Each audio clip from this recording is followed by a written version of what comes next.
Mike, say what you just said to me again. I was made for such a time as this. All right.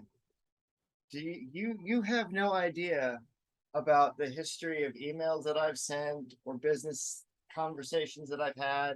And you really have no idea who Pedro Deo is, do I have no clue. you? He's the challenge king, right?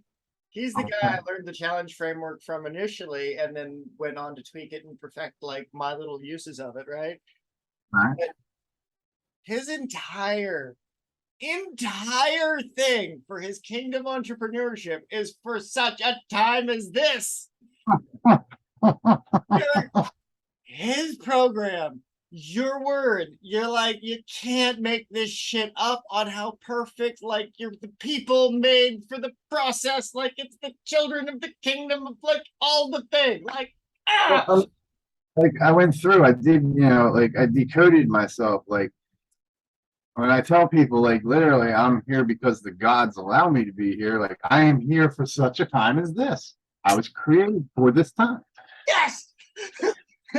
Everybody is.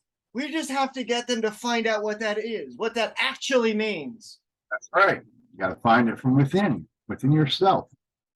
It's there. You just got to research.